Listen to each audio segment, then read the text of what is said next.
Hello, how is everybody tonight? I hope that everybody is doing good. I hope everybody had a chance to go and read the community page. Calm down. We're talking to our dogs Sorry. on the floor. Melinda is, Sergeant Melinda, retired Sergeant Melinda is in the hospital. And I talked to her via text yesterday. And she said that she had a TBI combat-related injury or epilepsy event where she had a seizure, and her little girl actually saved her life. She saw her mother fall and went in there, and I guess she was throwing up too, and she turned her over on her side and called 911. So her daughter did that. Her daughter did that. That's right, her little girl. Anyway, she is in the hospital, and everybody just please remember to pray for her. It could, I think, I don't know what all that involves, but anytime anybody has a seizure, that's a pretty big event. A lot of bad things can happen when you have a seizure. And we just ask for you to continue to pray for her. We're going to keep in touch with her. Dina sent her a message a few minutes ago, and waiting to hear back. If we hear something back, we will report it. And yesterday I asked her permission to share it on the channel, and she said, please, she needs prayer. So if you're the praying type, and we are here, please remember to pray for her. In the background, I've got a picture of Colorado. So tonight we want to cover cases in Colorado, and the reason why I did this is they deserve as much people there in Colorado that are not Suzanne Morphew that are missing, and you'll be absolutely stunned because I was.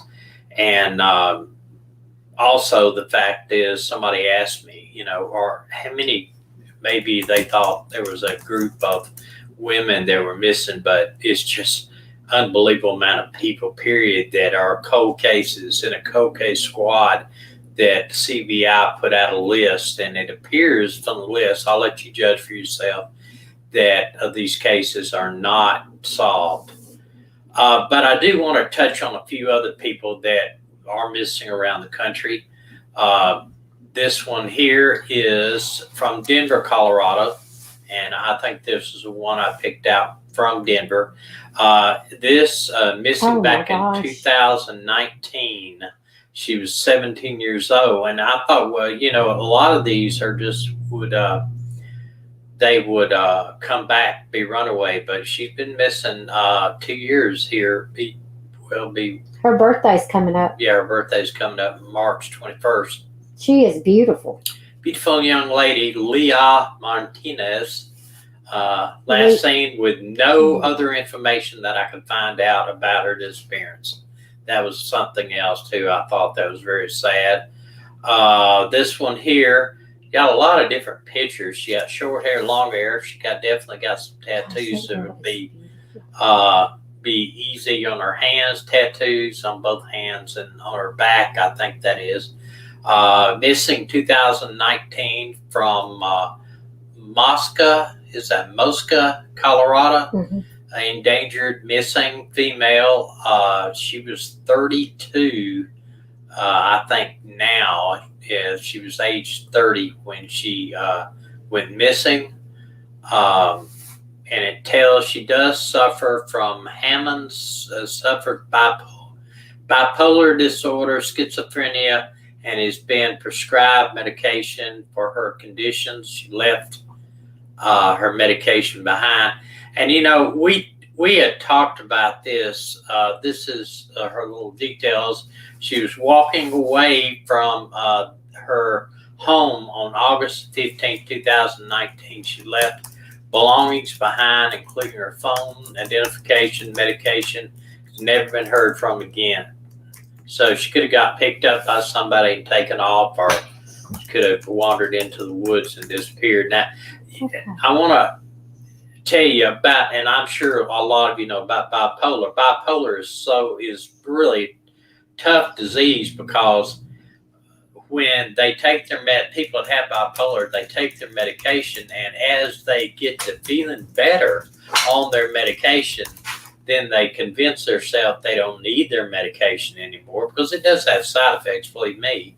And they quit taking their medication thinking they're well, and they fall back into the state of manic and depressive state.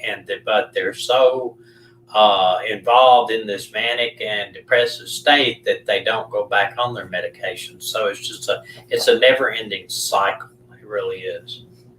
I know someone that went to a doctor, and within just an hour, the doctor prescribed this person as bipolar manic depressive and put him on 5 different medications.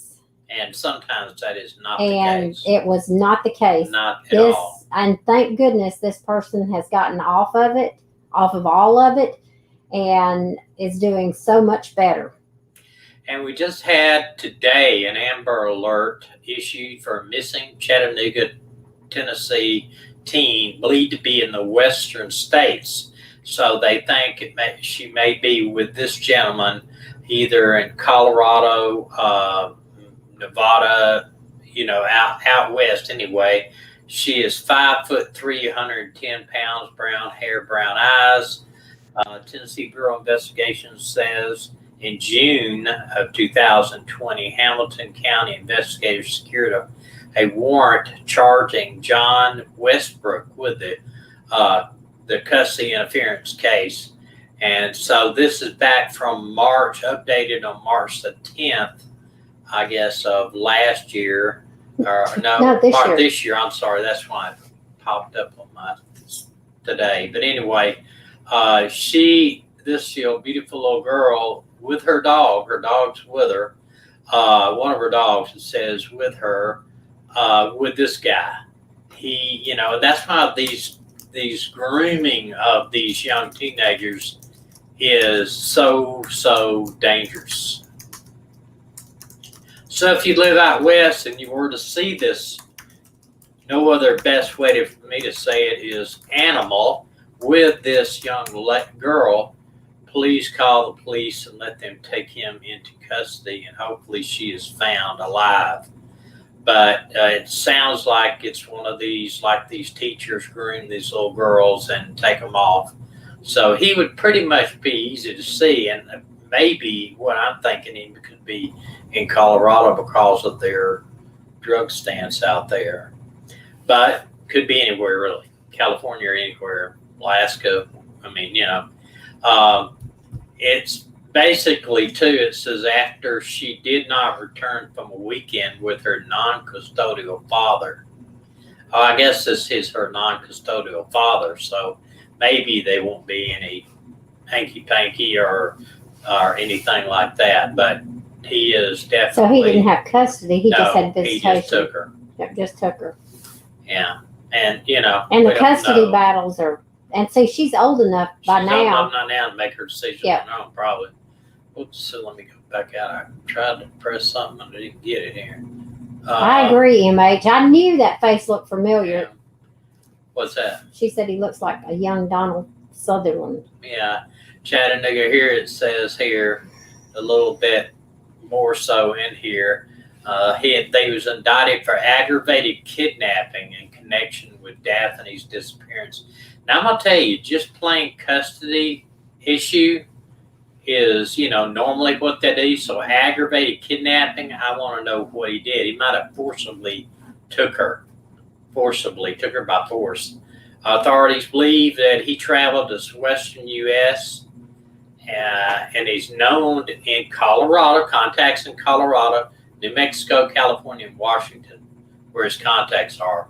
And if he forcibly, he might have took her by force. In other words, he didn't just take her by force from the mother. He probably took her by force by, that she didn't want to go. It'd be interesting to find out what the conditions were in both homes. Yeah, for sure. Ozzy, they are related. It's his daughter. Now, I want to touch on here these cases in Colorado. This is CBI puts this thing out. Today, we remember those that have gone missing in Colorado. Specifically, those have been missing from their families for more than a year. They are never far from our hearts and minds. Through our missing Colorado event, we remember them and show support for their loved ones who struggle with this void in their life. And I want to show you this list. It will absolutely floor you. Ozzy said the dad let her take her dog with her, and he's allegedly keeping her on drugs so that she doesn't call her mom. Okay, well, there you go. This is one full page of missing. Good Lord. Another full page of missing, more than a year now. Another full page of missing, all more than a year. Another full page of missing, that's all in Colorado. And then finally, the last page there of missing. 5 pages? 5 pages of missing so in how Colorado. many people are there? I didn't count them. I mean, if you look, and I thought, well, some of these people have went missing, and yet they came back. But these CBI put out as being missing now, and not come back. Not come back. These people are missing. These people. Okay, here's one down here under the third row. Well, you took it away. Third. I don't know. The right last here. one you just had up. I think it's this one right here. Michael Parsons. At the bottom, no. There's quite a, no. Go back one. Back one. I don't know. You're popping them so fast I can't see it. But there's a lot of them. It's more than one person, like that's got the same name. Yeah, well, I mean, like Colleen Hope Hannah, Riley Hope Hannah. Yeah, sisters, brothers and sisters. Yeah. There's quite a few when you look at them. Right. Like here's 1, 2, 3 that are, so there's whole families. Yeah. In some cases. Right. Well, there was kids, mostly probably with a parent, non-custodial parent too. Could be. Or kidnapping in either way. Okay, well, what we need to do is take a name and look into that. Well, I mean, these are cold cases, that for sure. I mean, that's what I'm saying. It's easy to get focused, like on the Suzanne Morphew case.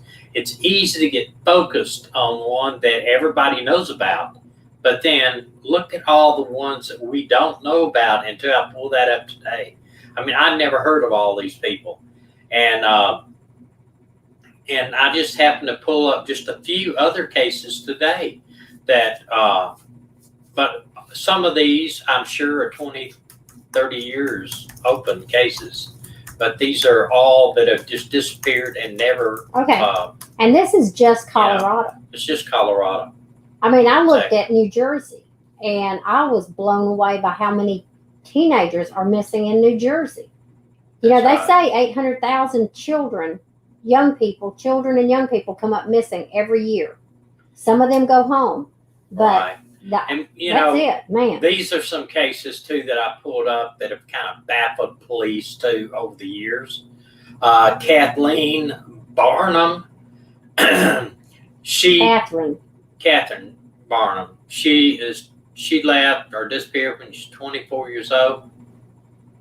Did she run off to California, join the Hare Krishnas, or is her body in a mine shaft somewhere in Colorado? And when I read that, a mine shaft, I think that was one of the places that they searched for Suzanne Morphew was a mine shaft, because apparently Colorado is full of them. There are questions that swirl around the disappearance 24-year-old and reported missing by her sister in February of 1979. She lived in an apartment near the 900 block of South Salem Street in Aurora, Colorado. Her roommate told police that, is it Catherine might have left to California to join Harry Christian. So I guess I thought they were kidding. I didn't read that up there. But a DEA informant later provided information that the body of Kathleen was in a mine shaft somewhere near Central City, but nothing was found. So, you can't ever tell, but this girl just vanished off the face of the earth from Colorado. Another case, this is Byron Ambrose, 23 years old. He and his family were living in Oklahoma at the time, but he came down to Colorado to look for work. Missing his wife and kids, 23-year-old Byron Ambrose phoned his wife in Oklahoma to tell her he'd had 3 job prospects and that he wanted the family to move down to Colorado with him. That was the last time the family heard from him. He'd last seen on September the 8th of 1982, leaving the Rainbow Motel in Colorado Springs.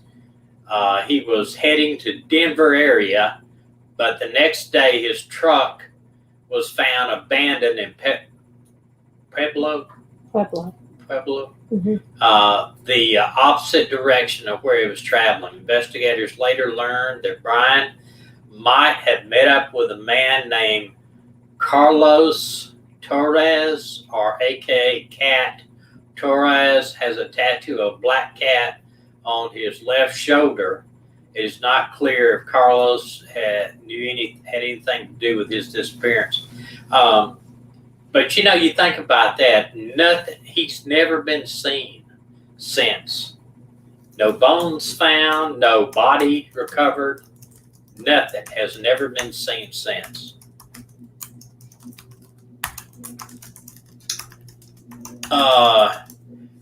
This is David Berger. He was 41 when he disappeared. Costa Rica in January is like June in Colorado. Temperatures rarely go below 70 degrees. Perhaps that's why 41-year-old Greenwood Village resident was visiting Central American country to get away from bitter Colorado winter, but he never did get a chance to return home. So he went down from Colorado, his home. That's association with Colorado, to Costa Rica. He was reported missing. He's last known to have traveled to Costa Rica on an extended trip. While he was on his journey, David met a female friend who started a relationship with him. He later told the female friend that he was going to leave, and that's when he vanished. The girl apparently did not want him to leave. So that's a very sad note. That was in 2008. All of these are associated from Colorado. That's where I got them from. This is a baby, 4 years old, 1938. Was that? Yeah, July 2nd, 1938. Can you read that? Rocky Mountain National Park, missing. He was 4 years old. Can you read the narrative? Did a 4-year-old survive a near drowning only to be left to survive on his own in the Rocky Mountain National Park? Whatever the answer may be, it's definitely one of the most bizarre missing cases in the history of the park. Alfred Betharts was visiting the park with his family July of 1938. The 4-year-old was a part of a large family. He had 11 siblings. Wow. Reports state that Alfred was in the Roaring River with his father when Alfred decided to leave on his own and move upstream, where he eventually lost sight of the family. The family realized that Alfred was missing, and an extensive search began immediately. But despite days of searching, Alfred was never seen again. Authorities later assumed that Alfred had drowned and his body was swept away by the river. But the day after the boy disappeared, a couple hiking in the area reported seeing Alfred near Devil's Nest. And I can't see anything after that. Well, what they said was basically an extensive search found nothing around that. But 2 questions with this. One is, how can a parent let their 4-year-old just go upstream from them? And two is the people that saw him through Devil's Nest, why didn't they go down there and latch on to him? Okay, wait a You minute. know? They had this totally different time than what we've got now. They didn't have 24-hour news. So they didn't know about these pedophiles and these. Yeah, but if you see But wait a minute, I know, but they had 11. You know, the first one we were so particular about, the second one not so much. Now imagine you go 11 down from that. Pretty soon, you're just like, hey, all the rest of them survived. This one will survive. I mean, seriously. No, but you wouldn't do that. I don't care. I wouldn't. You, no amount of kids, if we had, would you let that person just walk, four-year-old kid, Tommy, in a roaring stream, walk away from you? It didn't say a roaring stream. Yeah, it did. Look at it. Nope, didn't say. I'm just saying. Look, it says. You got 11 here, kids? Said they were in a roaring river. No, not a stream, a river. Where does it say? Roaring river was in the roaring river. The roaring river. It's called the roaring river. They call the roaring river for a reason. If it wasn't roaring, they call it a quiet river. No, I'm telling you, with 11 children each time. No. Still, 4 years old, I don't think so. Tell me, think about how particular we were with Mindy, and then how we were so less particular with Dakota. It's like that commercial where the mother goes, you know, the baby eats at this time and this time and this time. We've got a friend that way. You know, the first baby, it was like everything has to be perfect. The second baby, and the third baby, hey, eat off the floor. It's okay. I mean, I'm just saying. I do remember a cousin that, and I won't say their names, but we were at a place and you hear the kid. There's 4 bam, kids. Bam, hit the table, and starts and he looks over there and says, "He'll live," and this goes talking to me again. And so, you know, I was wow. I'm just saying. I with 11 children. The roaring river. No, it wasn't roaring. They wouldn't have even been on it. You don't know that. You wasn't there. Okay, go back to the weather reports of 1938. I'm telling you. Well, I call it a roaring river. They wouldn't have been if it's not a roaring river. The dad wouldn't have even been near the roaring river. How many of y'all agree with me that a roaring river? Why call it a roaring river unless it's roaring? Because at times it roars, but it wasn't roaring in the middle of the summer. You don't know that.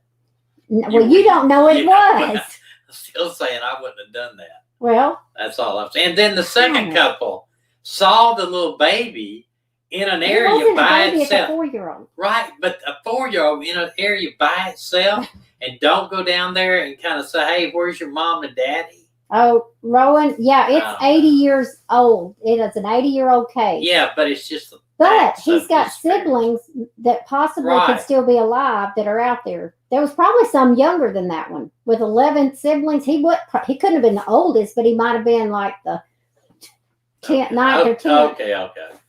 All right, we got. So I was right. Believe no, you're not right. Oh, Marie Believe, 15 years old, from where is she from? Anyway, let me read it. That's the best thing to do. All right, the 15-year-old sophomore was a good student, active in 4-H. She attended a party with a friend. That's another problem. 15 years old going to a party. This is 79. A friend, and Greg, the night of November 21st, 1979, but soon after arriving, she wanted to leave. Marie told her friend that was too much drug use going on. Good girl. She did not want to be a part of it, but she never made it home. That's sad right there. The friend told police that Marie had said to her that she found a ride back to her house in Hayden. Witnesses at the party said that they saw Marie get into a car with an unidentified person. Other witnesses placed Marie at a different parts of town soon after she reportedly left the party. Police would later say many of the witnesses' statements are conflicting. The answer to what happened that night when Marie disappeared has been answered. Although police identified 2 persons of interest, no one has ever been charged in the case. And, you know, we're going back to cases like the Morphew and cases like the Echo case and the girl, the Erica Lloyd out in the Joshua Tree. You know, you got to wonder in cases, even when they have a person of interest, if anybody will ever be charged. It's disheartening to say the least. Well, you know, think about this. We live in the United States, okay? And we are considered a more progressive country. We are, you know, not like a lot of the other countries. It may not be, but we've been considered a more progressive. I mean, think about how many people in China disappear, or in North Korea that disappear, in Iran, India. I mean, they just disappear. Do you remember the case? Kenya. Do you remember the case of the little boy that his older brother, told him to stay at the train at the station, and he'd come back, and he woke up, and his father did not. I mean, his brother had not come back for him, and he got on that train, and he traveled 3,000 miles away, and ended up in a city that somebody picked him up, took him to an orphanage. He was adopted and brought to Australia, was it? It was somewhere. I don't know what you're talking about. Do you remember? And he, as he got older, he got on Google. He kept telling everybody in his hometown, he remembered that there was a train station and there was a water tower. And he got on Google Earth and narrowed it down to exactly the city that he came from. And his adoptive parents took him back there, and he found his natural mother. What happened was his brother got killed, and the mother thought she lost both children at the same time. United States? I don't remember where. It seemed like it was either Australia or the United States. It was like he was like 23 years old. It was an amazing story. She didn't dream it. Oh, hush. I did not dream it. That would have been a long dream. Juke says time out. Okay. Ding, ding, ding, ding. I won. This is LaShayla. Is that LaShayla Stein? 2016, 16 years old. Grainy surveillance video showing an Aurora teen walking alone down a dark, empty road. His last known image of this young lady, July 15, 2016. The then 16-year-old girl from Aurora's home around 2 a.m. Well, this is a problem right here. What's she doing out at 2 a.m.? And disappeared without a trace. In the video, Stein is seen near East Montview Boulevard and Peoria Street, walking by herself soon after leaving her home. She was wearing a black tank top and blue shorts. Sabrina Jones, the missing teen's mother, told Denver's 7, 2 weeks after her disappearance, that Stein left her phone charger.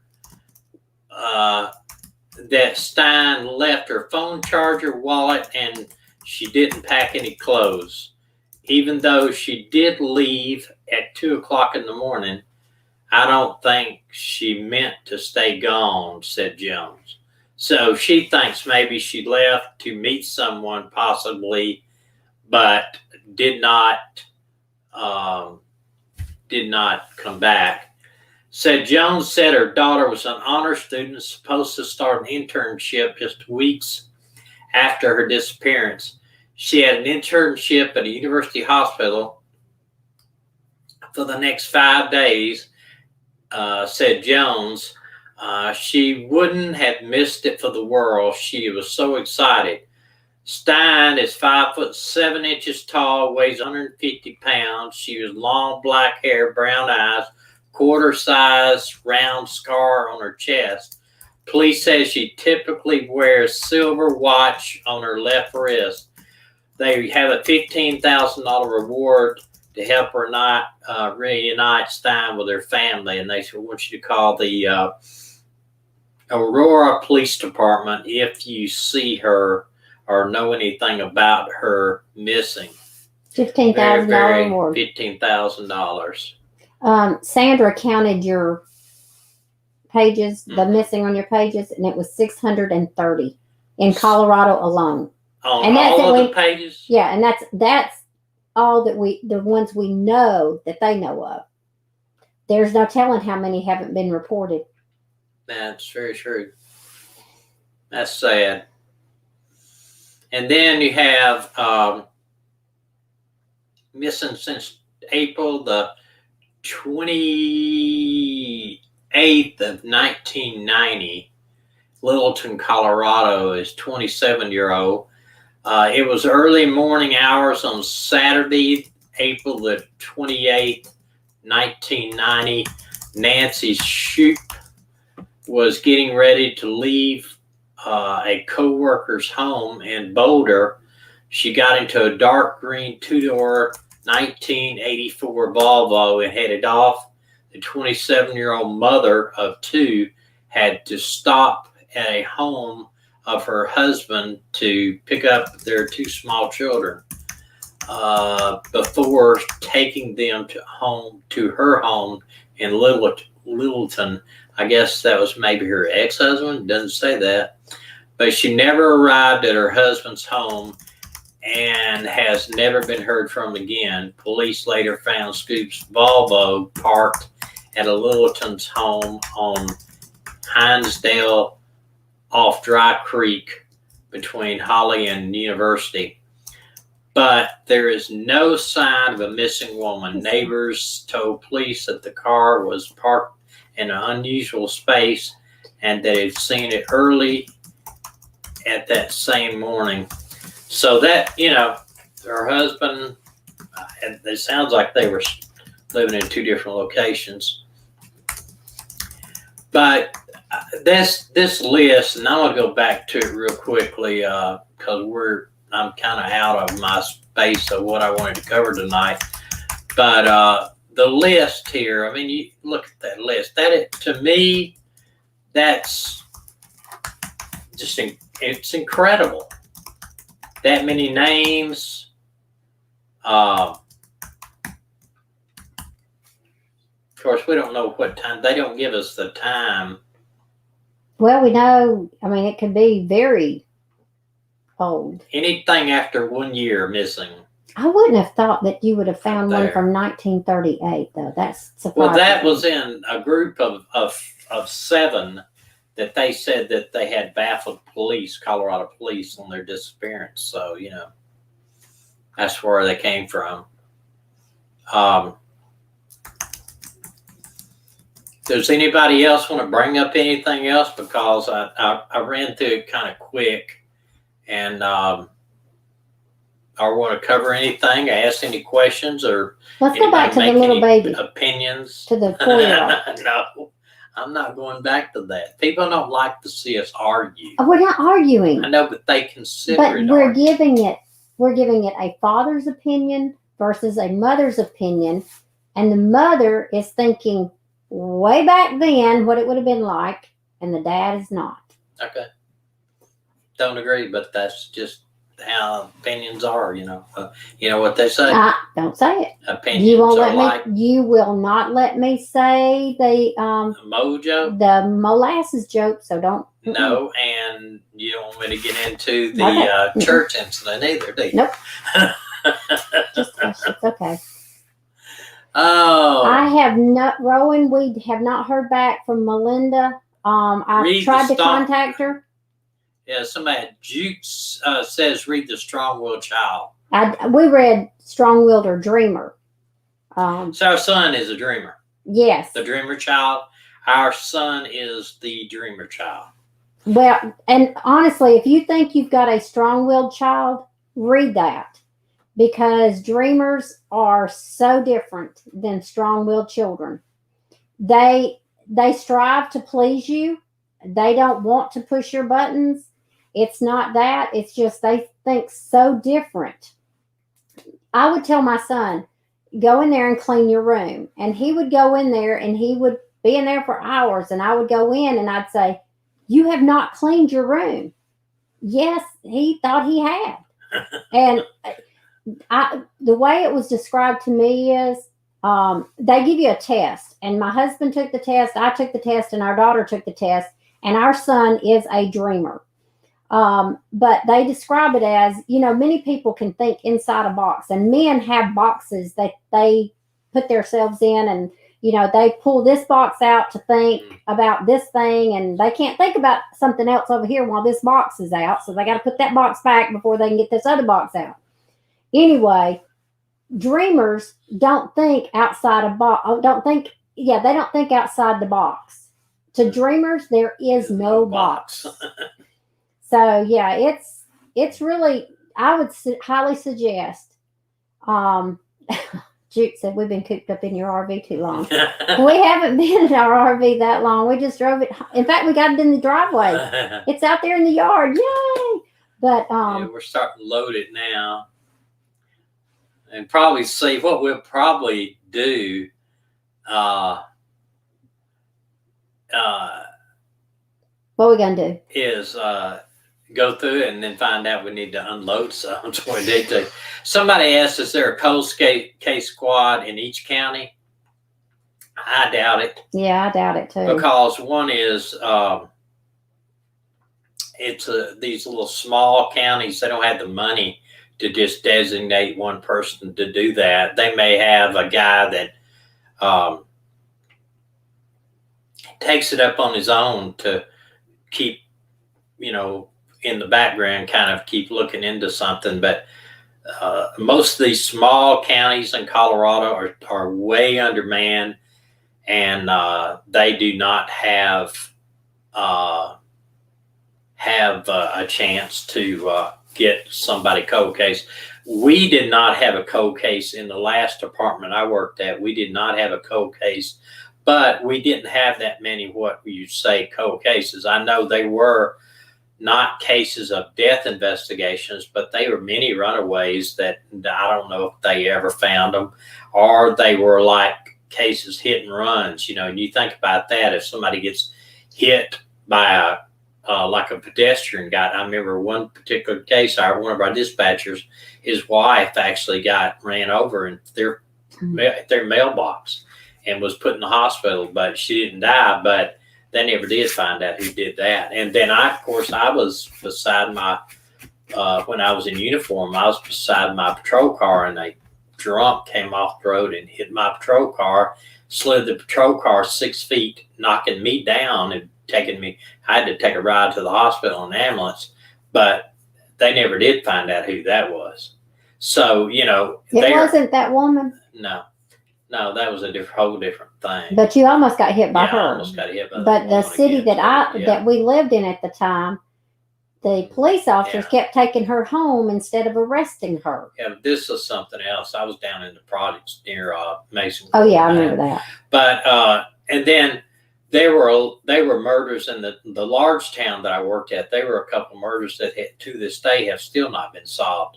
So they had a very large detective division, probably total of probably 150 detectives, but they would have like 60 or 70 detectives be nothing but working car burglaries, because they would have 7, 8, 9,000 car burglaries a year. So they didn't really have, their homicide division would work any cold cases. I mean, you might be assigned this homicide, and if it never got solved, it stayed with you until something else came up on it. But there's hardly any. I would say that Denver probably has one. Some of your bigger places, but I doubt very seriously that your small departments have that. I think CBI has one, the Colorado Bureau of Investigation, like that. But if you even watch shows on TV, there'll be like one guy assigned to this cold case. But let me ask you something. Yeah. Like, we know in our town now, there's a missing case that they believe is a murder case, but they're still missing. Mm-hmm. Could like a retired officer like you go to the chief and say, "Hey, do you have a cold case that I can just give a new fresh eyes to and look at?" Yeah, but he could say, "No, we're not interested." Yeah, he could just say, "No, right now we're just not interested in doing that, whatever. Sure, they could do it, but they could also say no. And, I think they've got that. I think I heard that Profile and Evil talk that some of those guys are a member of an association that looks into cold cases, but I've looked at that and I don't know exactly when they meet or how often they do a case or how far that's followed up on. I don't know. Juke said, I'd like someone to check into a murder case for me. Where do you live? What state?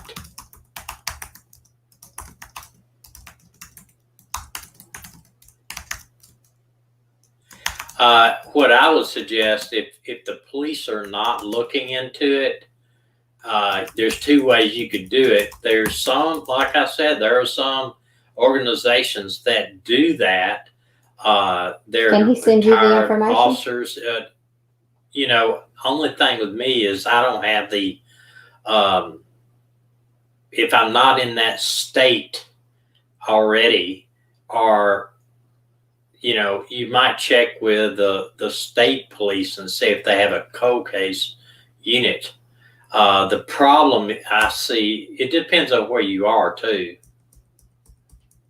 What state, tell me what state he's in. I don't know. I just told him to email you the information. Yeah, if you emailed me the information, I can point you in the right, where you need to talk to. If you don't have enough money to hire a private investigator, which a lot of people don't, See, I think it would be fresh eyes on a case. It would be really neat if they would let people do that. But a lot of times, first off, it's going to have to be a retired police officer that's certified to make arrests. Even when you're retired, like with me, I'm grandfathered in under Alabama law where I could start at another police department right now. I could go out and get hired. I wouldn't have to go back to the police academy. I would just have to do what they call in-service training. And then I go ahead and be sworn in to make arrests. The new officers right now that are hired after a certain date, they got to go back through the whole police academy. I would not go back through the police academy. There's just no way. I did 2 of them. I just wouldn't want to do another, because a lot of that stuff is teaching you the basics of how to do a police officer. You actually don't learn anything until you get on the street. And that is very true. I think it's sad. For all these missing people, their families. And they've been waiting all these years. Said, I think to have someone missing, a Wisconsin cold case, we've got some family and friends in Wisconsin. I'll see if I can't send the information. I'll see if I can't steer somebody up there anyway. We got some friends in high places there. Not real high places. What I think is a problem with a lot of these cities that are real big that somebody comes up missing is they got so much other stuff going on. And right now, with everybody wanting to get rid of defund police departments, you're seeing a huge amount of law enforcement just retire. Would I want to work somewhere that wanted to defund? You're not going to get raises. You're not going to get equipment. You're not going to get support. They're going to be looking over your shoulder on every little case. If you have to arrest someone, and while you're arresting them, you have to get them in a chokehold because they're trying to take your gun, and then you were to get arrested or something. I wouldn't do it right now. I would not. Well, I heard on the news where Minneapolis they defunded their police, and now they're having to pay other police officers from other cities to come in and police their community. Right, because they lost. And then, I mean, so either way, they're paying. Right. It's ridiculous. And those guys are not going to be the ones that take care of your city if they live in another city. And, No. You know, you want the people that live there. Well, it's like they're talking about, you know, people, you know, the Second Amendment and people coming and get your guns. It won't be Americans coming and getting our guns. It will be another country that they let in here, the military they let in here, and they'll come get us because it don't matter nothing to them. It's not their country. Yeah.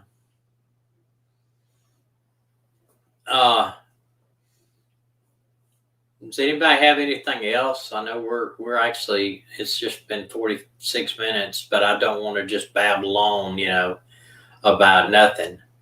Babylon about nothing. See, it's just like I heard old Jeff Foxworthy say, you know, the definition of mayonnaise. Mayonnaise, a lot of folks in here.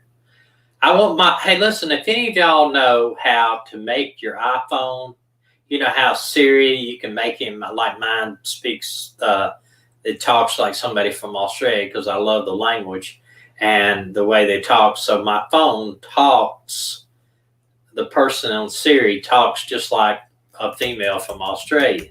So I just want an app that lets my phone talk redneck to me.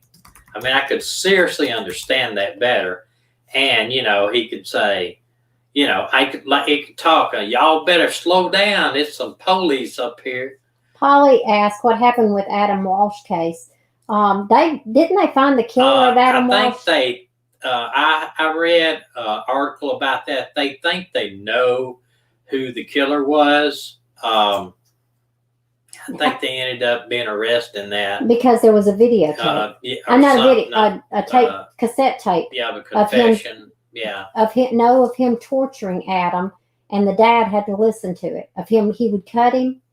Yeah, so I remember that. I think they did. And Adam Walsh is a great guy, and his son's now taking over his a lot of the stuff. His son's doing a lot of let me tell you missing something. Person cases. Adam was taken. The guy that took him said he flashed a fake badge and told Adam he needed to go with him.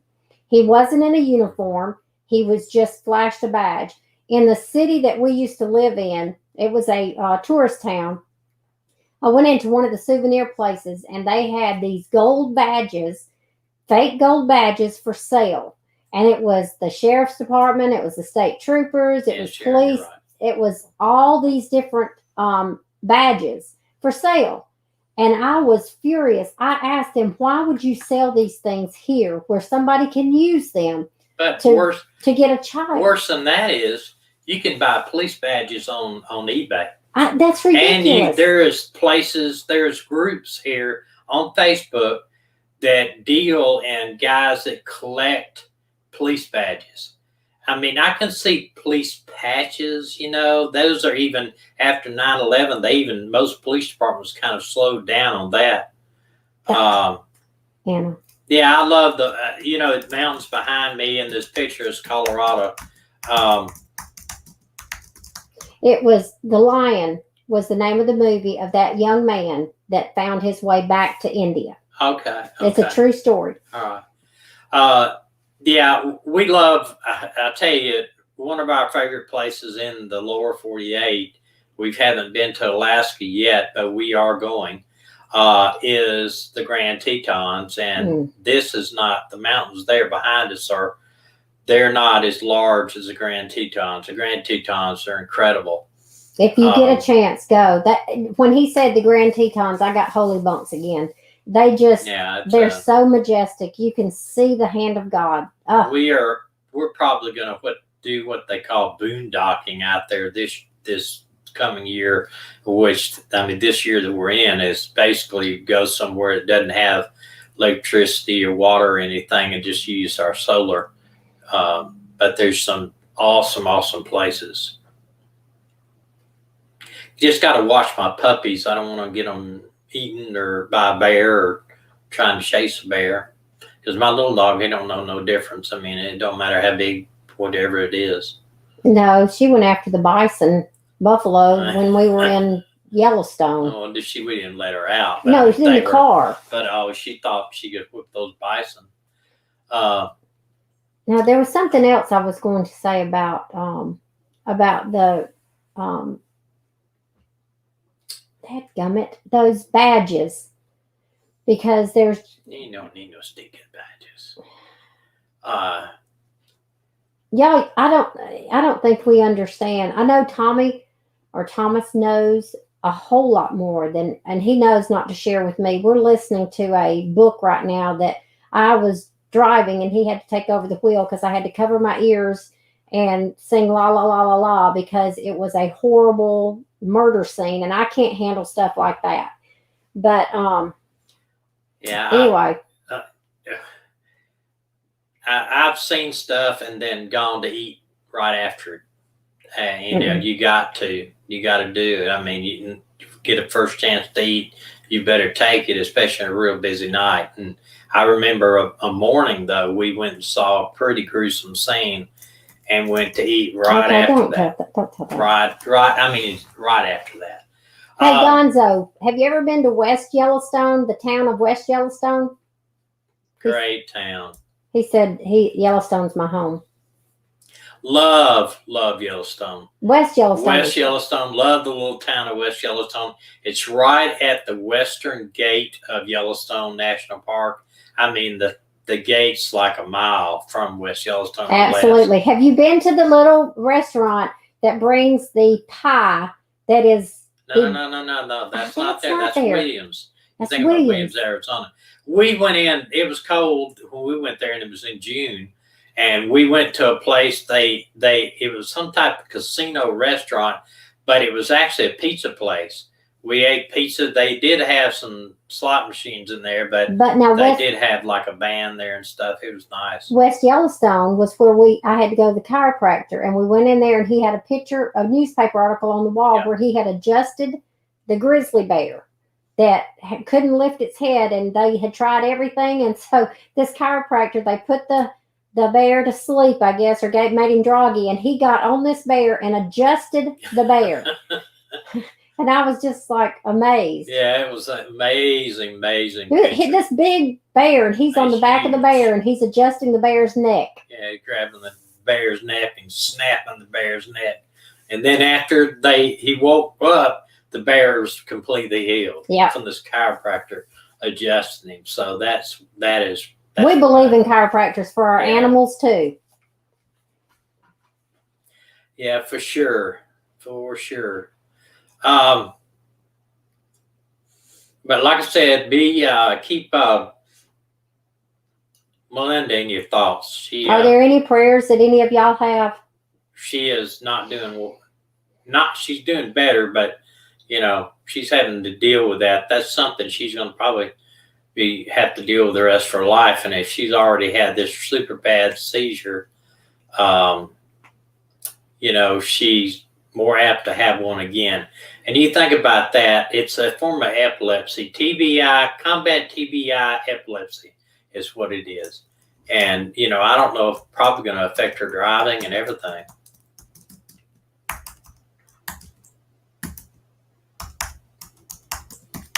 All right. Any prayer requests?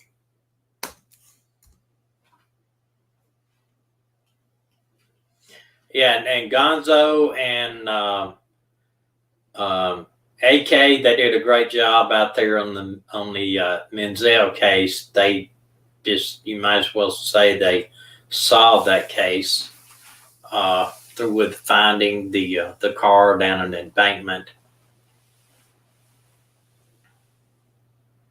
Okay.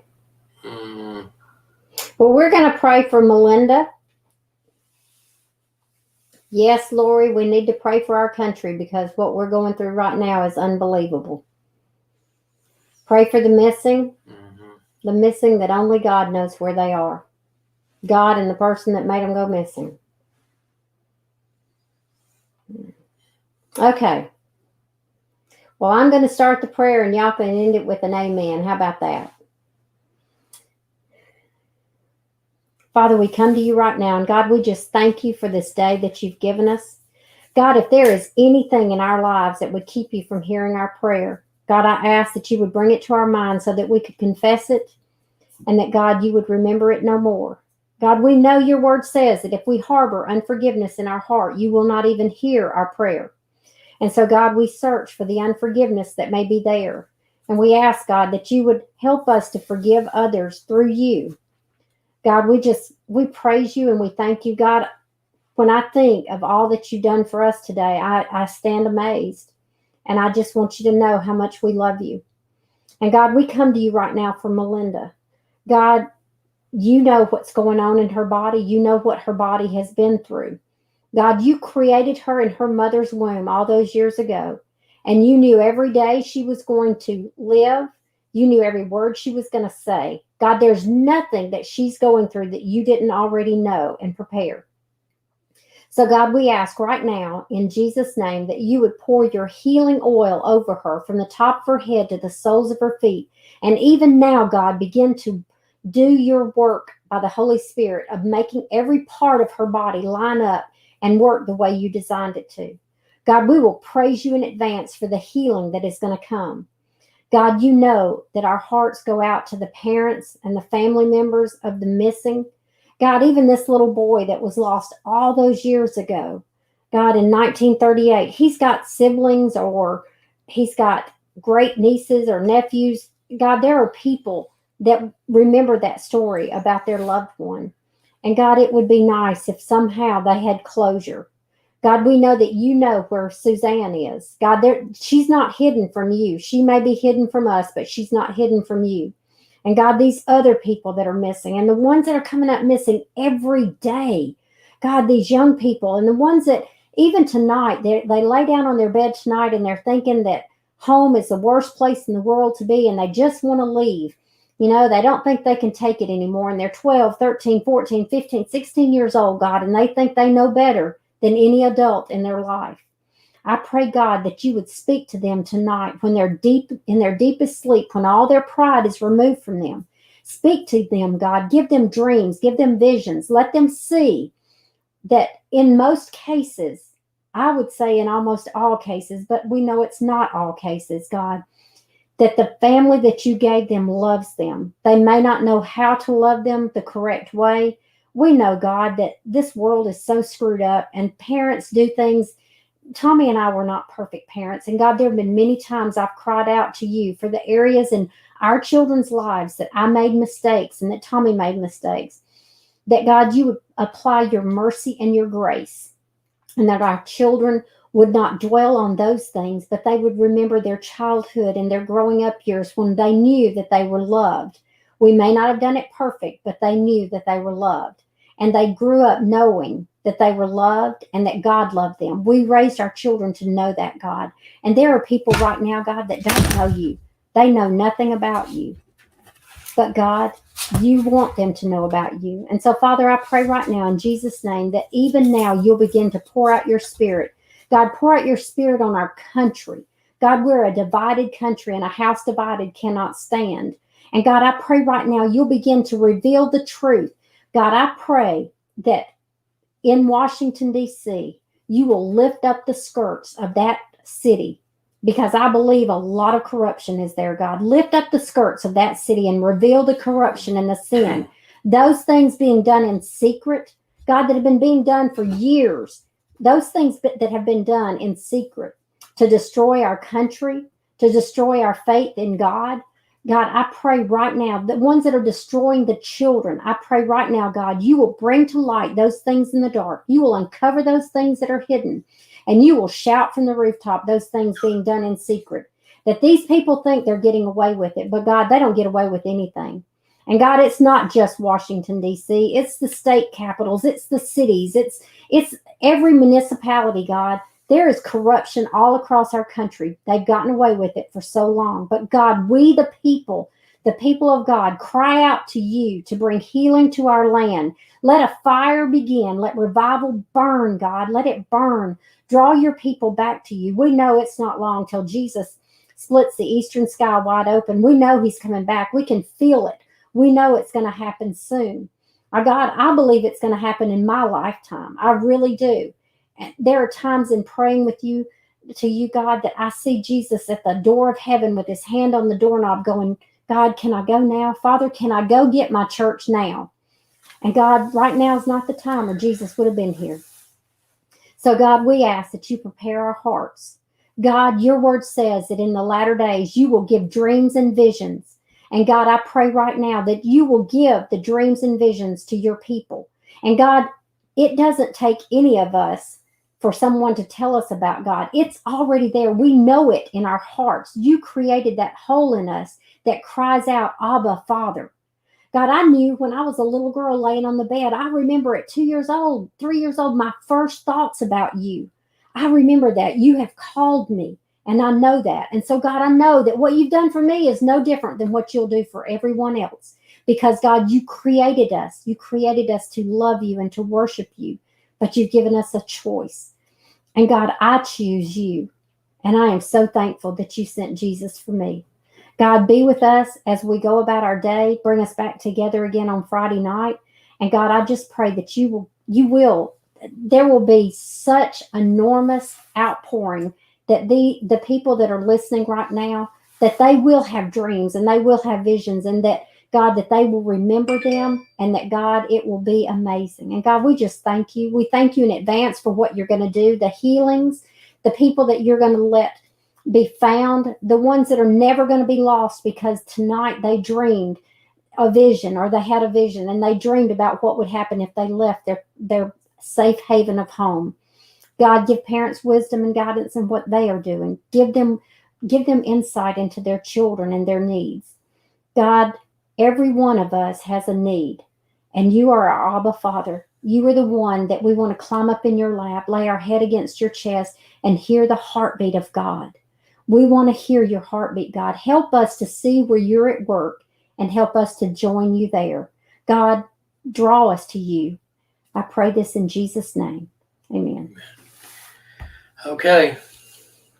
Y'all, thank you for praying with me. I just want you to know, get ready, because God's going to give you dreams and visions. Write them down.